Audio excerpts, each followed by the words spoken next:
벤스 부통령의 한마디에 인텔이 급등했다.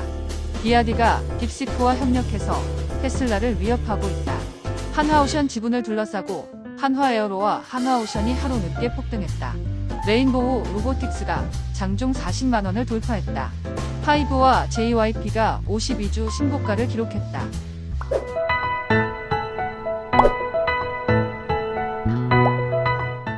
2월 12일 수요일 조금 늦은 주식 시황입니다. 간밤 뉴욕 증시는 혼조세로 마감했다. 다우존스는 123.24포인트 상승한 44,593.65포인트로 마감했으며 S&P 500 지수는 2.06포인트 상승한 6,068.5, 나스닥은 70.41포인트 하락한 19,643.86포인트로 마감했다. 제롬 파월 연준 의장이 금리 인하 신중론을 펼친 가운데 뉴욕 증시는 나스닥만 소폭 하락하고 혼조세로 마감했다. 빅테크주는 애플과 페이스북을 제외하고 일제히 하락했는데 애플은 알리바바와 인공지능 부문 협력 소식에 2% 넘게 상승한 반면 테슬라는 6% 넘게 급락하면서 브로드컴에 밀려 시총 8위로 추락하는 굴욕을 당했다.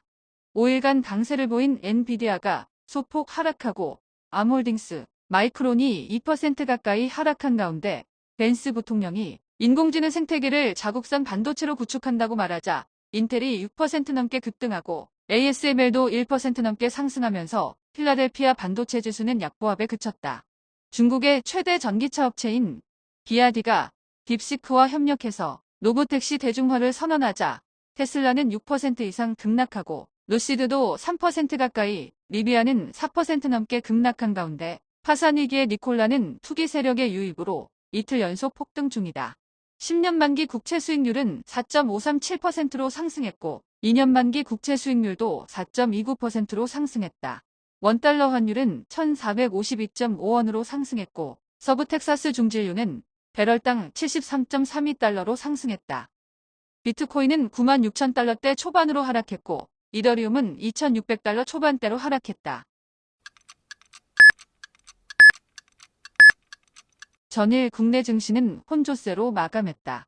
코스피는 전일 대비 17.78포인트 상승한 2,539.05포인트로 마감했으며 코스닥은 0.08포인트 하락한 749.59포인트로 마감했다. 코스피는 외국인이 매수세로 전환하면서 장증 2,550선에 근접했는데 반도체주는 소폭 상승에 그쳤지만 삼성바이오로직스와 고려아연이 4% 가까이 급등하고 한화에어로, 한화오션이 급등한 가운데 2차 전지주가 대부분 하락세를 보이며 코스피 상승을 제한했는데 LG에너지솔루션은 1%가량 하락하며 다시 시총 4위로 밀려났고 포스코 퓨처엠은 2% 넘게 하락한 반면 에코프로머티는 부진한 실적에도 반등에 대한 기대감에 외국인의 매수세가 유입되며 2% 넘게 급등했다.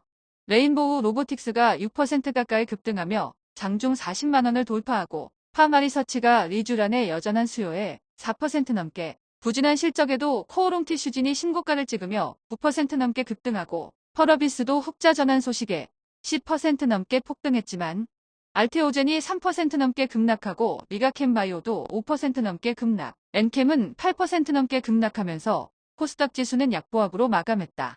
한화오션 지분을 한화에어로스페이스에 몰아준다는 소식과 전일 장마감후 사상 최대 실적을 발표하면서 한화에어로스페이스는 20% 넘게 폭등하며 사상 최고가를 기록하고 LI진엑스원도 5% 넘게 급등했다. 전일에 이어 엔터주는 일제히 급등했는데 하이브와 JYP는 52주 신고가를 경신하고 큐브엔터도 5% 넘게 급등했다. 전일 주춤했던 조선주도 일제히 상승했는데 하나그룹의 지분구조 개편 소식에 한화오션의 거래량이 폭발하며 9% 가까이 급등하고 한화엔진, 현대힘스도 큰 폭으로 상승했다.